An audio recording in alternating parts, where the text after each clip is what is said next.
8GB RAM එකක් megapixel 50ක dual camera setup එකක් අඟල් 5මාරක ලොකු ඩිස්ප්ලේ එකක් එක ගොඩාක් ගේම්ස් දාගෙන ගුරු දවල්ුණත් කිසිම ප්‍රශ්නයක් නැතුව ගේම්ස් ප්ලේ කරන්න පුළුවන් බ්‍රෑන්ඩ් නිව් ෆෝන් එකක් රුපියල් 40000කට දෙන්නේ වෙන කවුද UMIDIGI අන්බොක්සින් එකට ගිහිල්ලා බලමු මේ ෆෝන් එක මේ කියලා තරම්ම ඇත්තටම හොඳද කියලා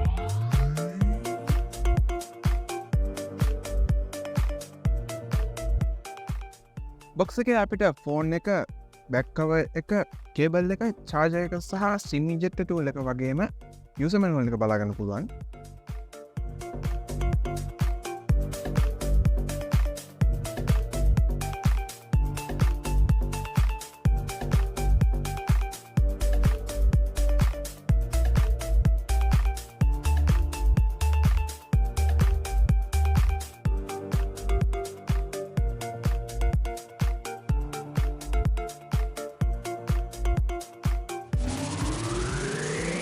ඉතින් මේ UMIDIGI C1 Max එක සහ C1 Max එක ප්‍රසිද්ධ වෙලා තියෙන්නේ මේ ෆෝන් එක දෙන මේ ගේමින් පර්ෆෝමන්ස් නිසා.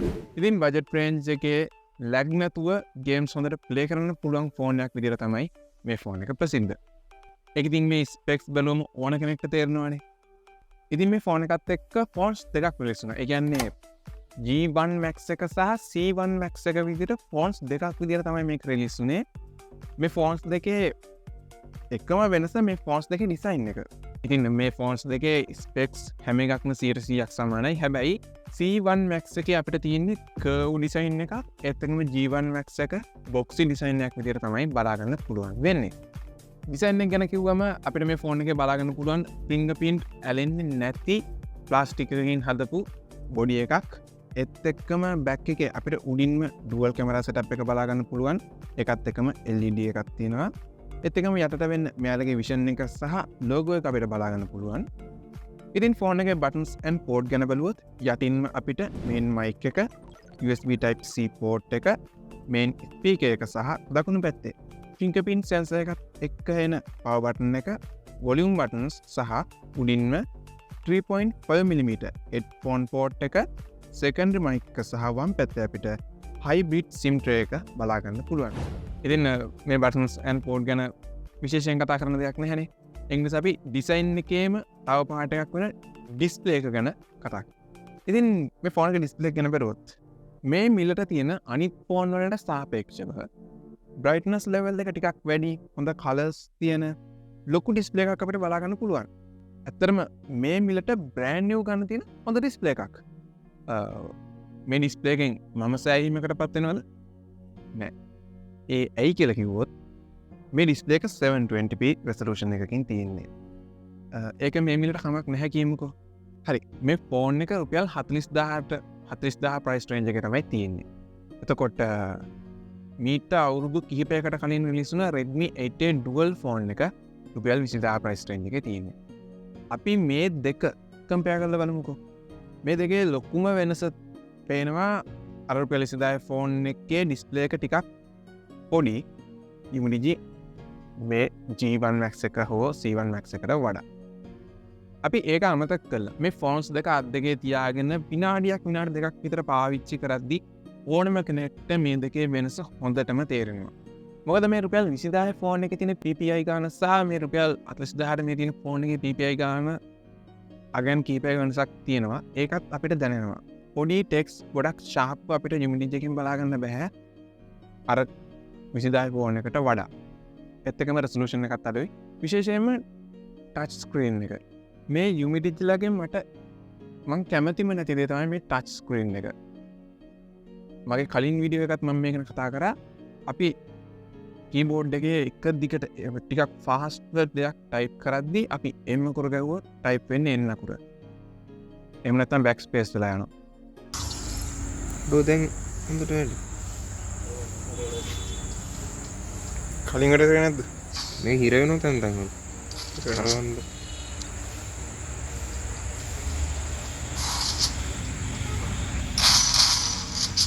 අවුලක් නැහැ වැඩ ගන්න. දැන් වැඩේ.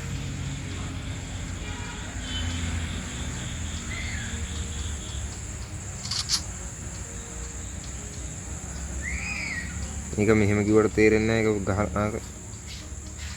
අයියෝ.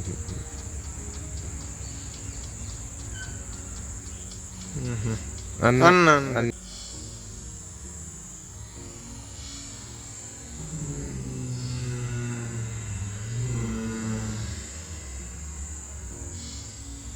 නේ වගේ. ඒක කියන්නේ මෙහෙම නෙමෙයි ගහන එකට ගහන්නද?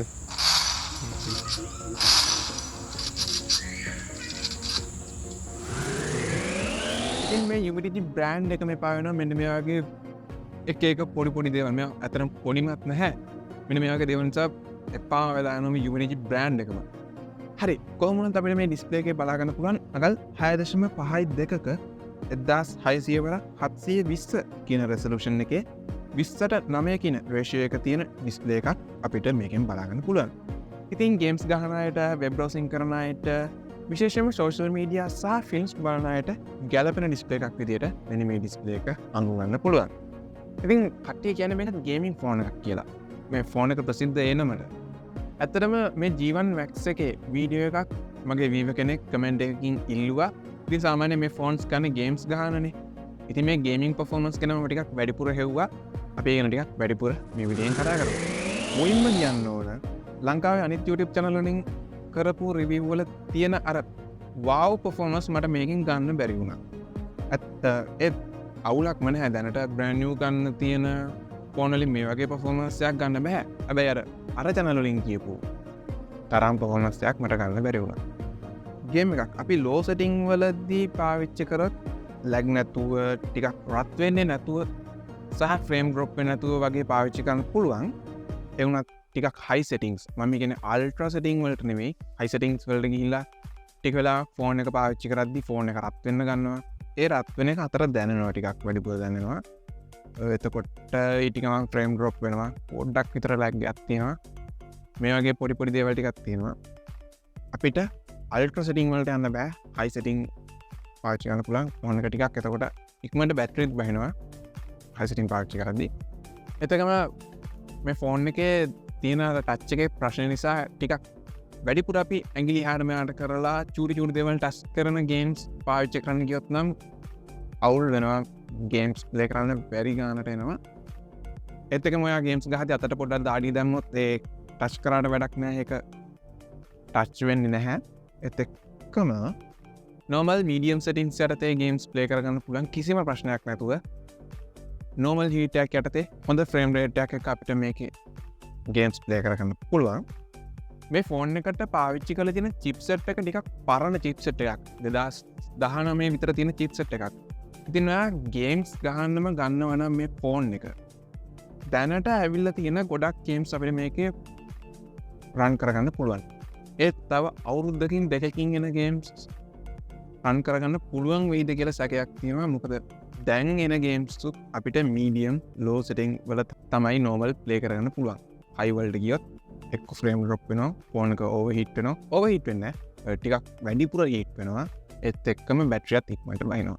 හරි කොහොම වුණත් අපිට මේ ෆෝන් එකට දීලා තියෙන්නේ Unisoc T610 කියන octa-core CPU එක, Mali G52 GPU එක, 6GB RAM එක සහ 120GB ROM එකක් එක්ක Android 12 වල බේස් වන OS එකක් තමයි අපිට බලාගන්න පුළුවන් වෙන්නේ. ඉතින් මේ ෆෝන් එකේ performance එක බලද්දී දැක්ක විශේෂ දෙයක් තමයි මේ apps open වෙන speed එක.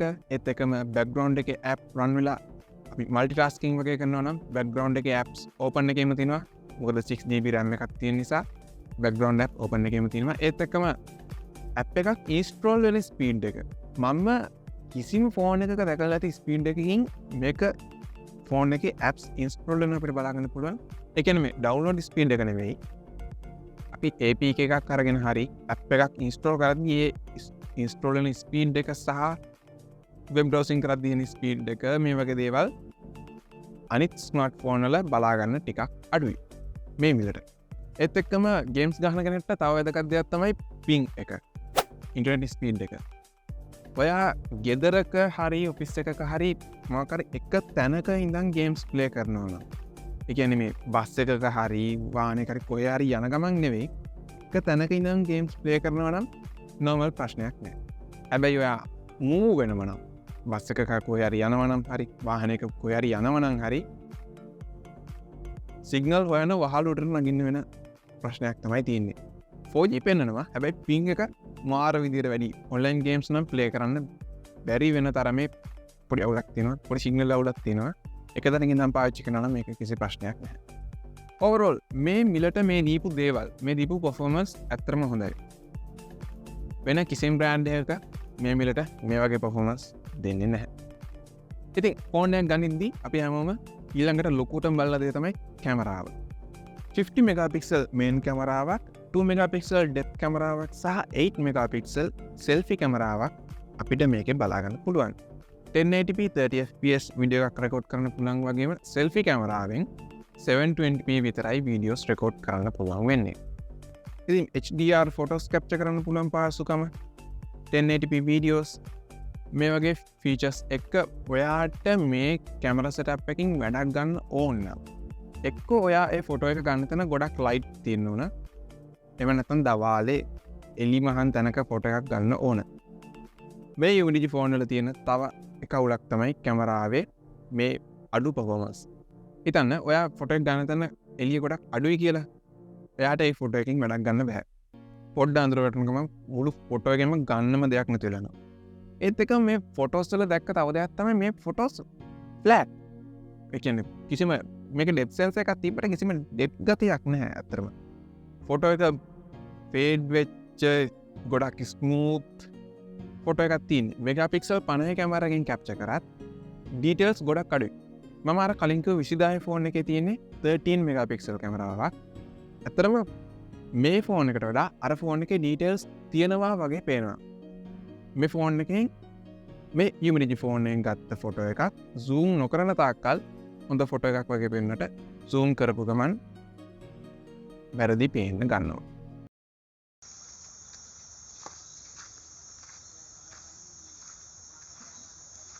ෆෝන් එකේ වීඩියෝස් 1080p සහ 720p වගේම 480p කියන විදිහට ෆොටෝස් සහ වීඩියෝස් රෙකෝඩ් කරන්න පුළුවන් ඒත් එක්කම සෙල්ෆි කැමරාවෙන් වීඩියෝස් රෙකෝඩ් කරන්න පුළුවන් වෙන්නේ 720p සහ 480p කියන රෙසලූෂන් වලින් විතරයි. ඉතින් මේ වීඩියෝස් වලින් සහ ෆොටෝස් වලින් ඕගොල්ලන්ට මේ කැමරා සෙටප් එක ගැන හොඳ අදහසක් ගන්න පුළුවන්.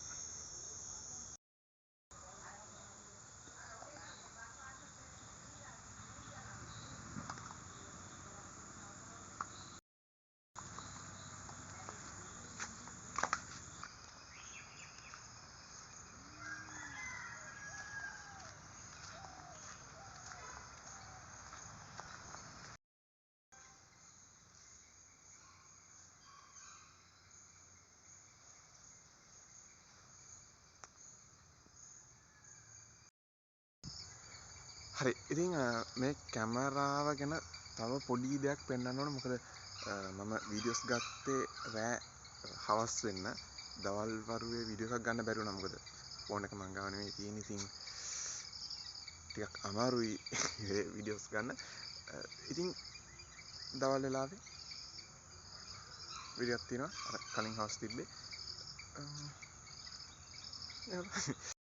එතකම මේ මේන් කැමරාවෙන් රෙකෝඩ් වෙන්නේ 1080p 30fps වීඩියෝ එක.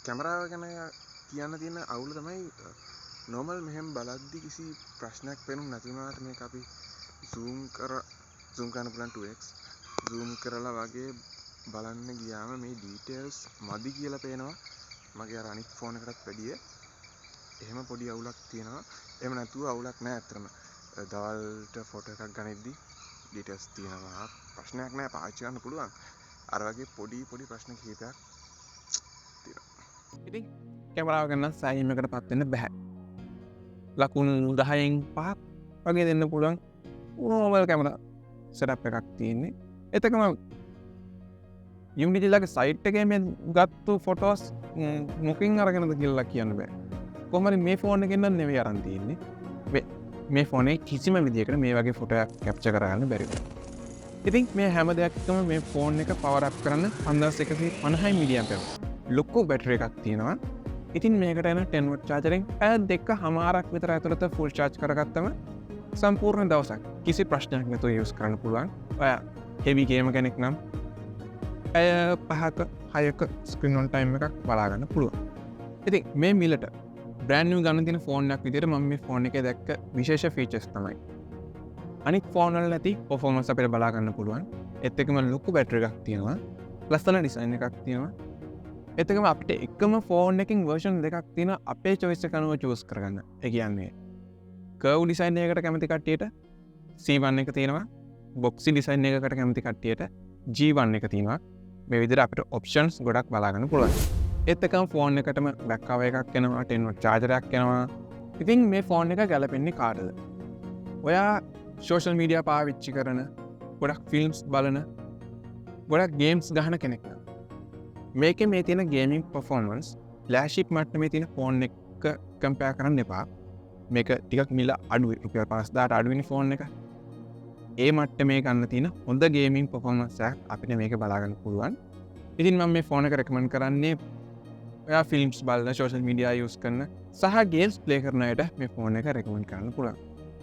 ඉතින් YouTube එකේ කවුරු හරි කිව්ව පළියට ඒක විශ්වාස කරලා ෆෝන්ස් ගන්න යන්න එපා. මොකද එහෙම විශ්වාස කරලා මට උණු දෙය මෙන්න මේ වීඩියෝ එකෙන් ඔයාලට බලා ගන්න පුළුවන්. මම ඔයාව එතනදී හම්බ වෙනවා.